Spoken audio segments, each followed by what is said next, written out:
हाँ जी, तो देखिए अभी तक हमने क्वेश्चन नंबर 2 किया, क्वेश्चन नंबर 3 किया, सीबीएसई का सैम्पल पेपर का एमसीक्यू डिस्कस कर रहे थे हम लोग। तो अब आ जाओ क्वेश्चन नंबर सीधा डायरेक्ट, क्योंकि बाकी सारा तो तुम देखो क्वेश्चन नंबर 4, 5, 6, 7 को अगर देखो तो डायरेक्ट से आंसर्स हैं, है ना। क्वेश्चन नंबर 8 पे आ जाओ, जहाँ पे तुम लोग थोड़ा बहुत अटकते हो। अब क्वेश्चन नंबर 8 देखो बेटा, जस्ट लाइक तुम्हारा जो अभी हमने पिछला वाला क्वेश्चन किया जिसमें मैंने चारों के चारों बेस पेयर्स लिखे थे, है ना, तो सेम बेस पेयर्स ही लिखेंगे हम। देखो हमने क्या कहा कि ए जो है एडेनिन जो है वो पेयर अप होता है किसके साथ, थायमिन के साथ, है ना। जो साइटोसिन है तुम्हारा वो पेयर्ड अप होता है, देखो बॉन्ड्स भी मैं साथ के साथ हाइड्रोजन बॉन्ड्स कितने बॉन्ड्स के साथ अटैच हो रहा है वो भी बता रही हूँ। साइटोसिन किसके साथ पेयर होगा, ग्वानिन के साथ, है ना। अब इस केस में अब तुम्हें जो यहाँ पे सीक्वेंसिंग गिवन है उस केस में क्या होता है कि mRNA की केस में क्या होगा, तो mRNA की केस में ना बेटा थायमिन जो है वो नहीं होता, थायमिन की जगह आ जाता है यूरेसिल, जिसका सिंबल क्या है U। अब सीधा सा देख जो तुम्हें क्वेश्चन में गिवन है, ध्यान से देखो क्वेश्चन को। Already I hope you people are following that CBSE site only. तो यहाँ पे क्या है 3 to 5 फर्स्ट एंड दिया हुआ है, तो ATT देखो ध्यान से, ATT GCC और साथ में इन्होंने 5 एंड ले लिया। मेनली 6 की सीक्वेंसिंग होती है हमेशा, जब कभी भी होती है तो 6 की सीक्वेंसिंग होती है। तो जो हमारा डीएनए का बेस पेयर बनता है बेटा 5 क्या बना, ए की जगह क्या आ जाएगा, ए की पेयरिंग किसके साथ, थायमिन के साथ, टी की पेयरिंग ए के साथ, टी की पेयरिंग अगेन ए के साथ, जी की पेयरिंग सी के साथ, और ये फिर जी आ जाएगा। ठीक है जी। अब ये हमारा 3 एंड जो उल्टा बना। अब कहते हैं क्वेश्चन को देखो, कहता है द फॉलोइंग डायग्राम, ये जो बना हुआ है, shows a fragment of DNA which is going to be transcribed, the upper strand with polarity 3 to 5 and जो दूसरा टेम्पलेट स्ट्रैंड है वो तुम्हारा गिवन है। ठीक है जी। After transcription the mRNA can be represented by, अब देखो आफ्टर ट्रांसक्रिप्शन द mRNA यानी क्या है, ये जो हमारा 5 वाला एंड है इसकी जगह mRNA का क्या आ जाएगा, सेम 5 एंड, यहाँ पे लिख दो 3 एंड। बीच की पेयरिंग देख बेटा, जहां पे टी है ए के साथ अब पेयरिंग किसकी होगी, टी की नहीं होगी, ए के साथ अब पेयरिंग किसकी हो रही है, यूरेसिल की, तो यू लिख दो। बाकी सारी चीजें तुम्हारी सेम रहेंगी, ध्यान से देखना, सारी की सारी चीजें सेम रहेंगी, सिर्फ और सिर्फ चेंज कहाँ पे आ रहा है, यू की जगह। तो ये तुम्हारा किसकी पेयरिंग हो गई बेटा, ये तुम्हारी mRNA की जो ट्रांसक्रिप्शन है वो हो जाएगी। क्लियर है यहाँ तक? हाँ जी, चलिए आगे।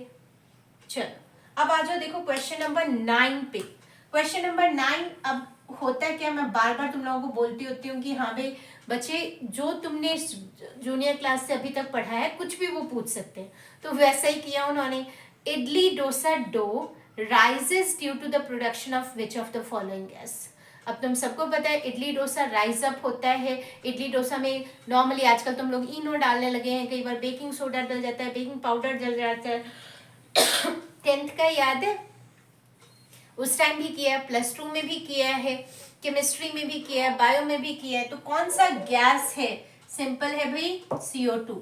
आंखें बंद करके कहीं पर भी पूछ लें कि किस गैस के कारण जो डो है वो फूल रहा है, जो फुलावट आ रही है वो किसके कारण आ रही है, आंखें बंद करके CO2 को टिक कर दिया करो। राइट है। अब देखो नेक्स्ट क्वेश्चन पे आ जाओ। यहाँ पे इन्होंने बड़ा अच्छा क्वेश्चन, एक क्वेश्चन नंबर 11 डाला है। लास्ट ईयर हम लोग नीट में डिस्कस कर रहे थे क्वेश्चन नंबर 11 को, पहले ध्यान से सुनो इस क्वेश्चन को, फिर हम करते हैं। ये रब कर देती हूँ मैं क्वेश्चन नंबर 8।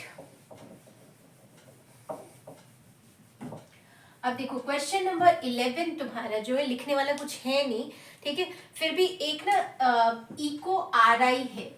देखो क्वेश्चन नंबर 11 क्या कहता है, एक ना इको R1, ठीक है, ये हमारा क्या है, एज एन एंजाइम काम करता है, और ये डीएनए को जो है बेसिस GNA, डीएनए को बेसिस कौन सा है, जी बेसिस जो है तुम्हारा वो जी एंड ए के बीच में, ठीक है, दोनों देखो जी एंड ए, इन दोनों के बीच का जो बेस है, इनकी एक सीक्वेंस सी होती है, उसी सीक्वेंस पे एक्ट करता है। तो नीट में ना ये क्वेश्चन अक्सर आता है कि वो सीक्वेंस क्या है। और इस क्वेश्चन को देखो तुम्हारे उसमें क्या इन्होंने बड़ा इंटरेस्टिंग सा डाला है। नॉर्मली तुम्हें पता है कि ये 6 का ग्रुप बनता है ना, जैसे भी हम पीछे भी डिस्कस कर रहे थे। तो जो पहले सीक्वेंस देख लो, जो एग्जाम में भी तुम्हारे क्वेश्चन पेपर में ही डाल दिया उन्होंने, नीट में पूछते हैं सीक्वेंस क्या है, इन्होंने क्वेश्चन को थोड़ा ट्विस्ट करके डाला है, GAA TTC, ये इसकी सीक्वेंसिंग है बेटा, GAATTC।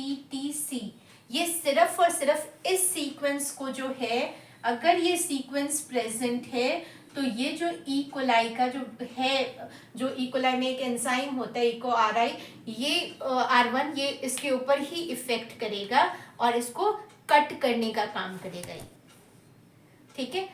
ये एंजाइम क्या करेगा, इसको DNA को कट करने का काम करता है। अब तुम्हारे एग्जाम में क्या क्वेश्चन पूछा है, कहता है eco R1 cuts the DNA between bases G and A only when the sequence of this is present। बिल्कुल सही है, right? The number of nucleotides present in the resultant sticky ends that will be formed in each of the 2 strands of DNA after this enzyme cuts the DNA will be, कि भाई जब ये enzyme क्या करता है, DNA को cut कर देगा, उसके बाद, ठीक है, दोनों स्ट्रैंड में कितने स्टिकी एंड्स प्रेजेंट होंगे। सीधी सी चीज है भाई, एक 1 होगा, 1 and 5 वाला होगा, और दूसरा क्या होगा 5 and 1, ठीक है। तो पहला ही तुम्हारा ए ऑप्शन इसका आंसर होगा 1 and 5, एंड दूसरा क्या होगा 5 and 1, क्योंकि उसने किसके बीच में कट करना है, G and A के बीच में कट करना है, ठीक है। सीक्वेंस कौन सा प्रेजेंट होना चाहिए, GAATTC। चलिए आगे, इसके बाद तुम्हारा असेशन रीजनिंग भी इजी है, सारी चीजें इजी है। HCG 2 नंबर का क्वेश्चन है, blood test reported negative for HCG तुम्हें पता ही होगा, ये यहाँ तो ब्लड टेस्ट गिवन है, यूरिन टेस्ट भी होता है, ये किसके लिए होता है कि भाई प्रेगनेंसी पॉजिटिव है या नेगेटिव है, नेगेटिव है तो नो प्रेगनेंसी, पॉजिटिव है तो प्रेगनेंसी है ना। कौन सा टिश्यू है जो HCG जब कभी भी आ गया ना बेटा, जब कभी भी HCG अगर तुम देख लो, ठीक है, तो ये मेनली क्वेश्चन नंबर 17 है तुम्हारा HCG वाला। तो HCG में क्या है कि अगर पॉजिटिव है तो प्रेगनेंसी है ना, अगर नेगेटिव है तो नो प्रेगनेंसी। नेगेटिव का क्या मतलब हुआ, नो प्रेगनेंसी, ठीक है जी, और दिमाग लगाना ही नहीं है ज्यादा। अब कह रहे टिश्यू कौन सा है, तो बेटा जी टिश्यू जो है ना वो सीधा प्लेसेंटा, ठीक है, सीधा क्या लिख दोगे प्लेसेंटा। चलिए आगे,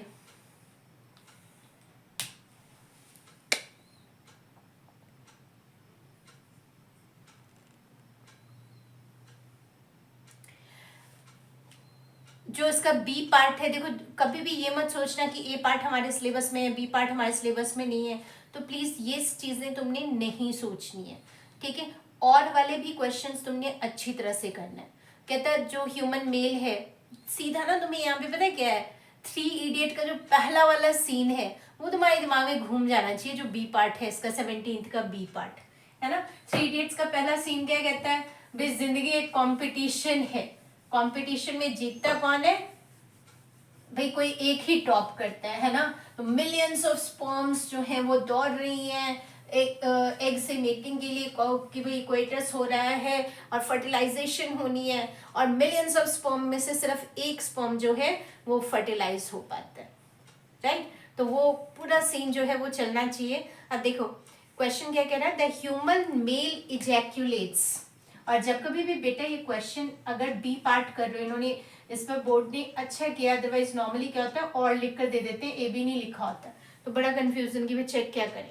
तो 17 के बी का जो पहला पार्ट है उसको देखो, कहता है 200 से 300 मिलियन स्पर्म जो है ड्यूरिंग अ कोइटस इजैक्यूलेट करता है ह्यूमन मेल, लेकिन जो ओवम है वो फर्टिलाइज किसके साथ होगा? सिर्फ एक स्पर्म के साथ, राइट?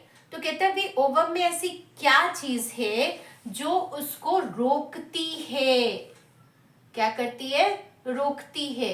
अब सीधी सी चीज है बेटा, ओवम के अंदर ना एक मेम्ब्रेन होता है। अगर तुम्हें याद हो जब हमने ये किया था चैप्टर, तो हमने क्या कहा था? जोना पेल्यूसिडा। इसका ना स्पेलिंग जो है वो बहुत मैटर करता है, तो प्लीज इसकी स्पेलिंग को ध्यान से देखना, राइट? मैं स्क्रिप्ट में ही लिख रही हूँ ताकि तुम्हारी स्पेलिंग्स जो है वो क्लियर हो। जोना पेल्यूसिडा एक मेम्ब्रेन होती है। क्या है?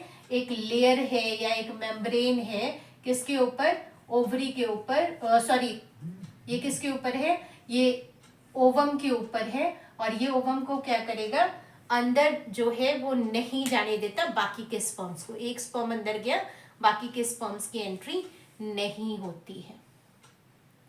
अब देखो ये क्वेश्चन जो इसका सेकेंड पार्ट है, बड़ा इंटरेस्टिंग सा है इसका सेकेंड पार्ट। कहता है all copulations will not lead to fertilization, why? अब कॉप्युलेशन के लिए ना, कॉप्युलेशन तो भाई बार बार होगी, ठीक है, लेकिन हर कॉप्युलेशन क्या है? फर्टिलाइजेशन लीड नहीं करेगा। कहता है क्यों? अब तुम सबको पता है what is the site of fertilization? Quickly, site of fertilization तुम जूनियर क्लासेस से पढ़ते आ रहे हो। साइट ऑफ फर्टिलाइजेशन क्या है भाई? सबको पता है, ओविडक्ट। कौन सा डक्ट? ओविडक्ट। और प्रिसाइज हो जाओ, ओविडक्ट के अंदर कौन सा? हम कहते हैं एम्प्यूलरी रीजन। कौन सा है? Ampullary region. अब एम्प्यूलरी रीजन के अंदर बेटा कंडीशन क्या है कि जो एग है, ठीक है, एग एंड ओवम, एग कह लो या फिर क्या कह लो? ओवम कह लो। एग और ओवम एंड जो तुम्हारा स्पर्म है वो साइमल्टेनियसली पहुंचना चाहिए। साइमल्टेनियसली एक स्पॉट पे पहुंच जाना चाहिए। अगर ये एम्प्यूलरी रीजन में इकट्ठे नहीं पहुंचेंगे तो भाई फर्टिलाइजेशन नहीं होगी।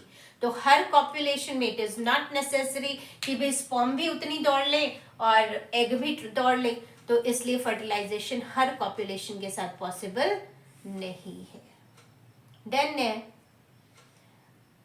ये क्वेश्चन बहुत इंटरेस्टिंग है, क्वेश्चन नंबर 18।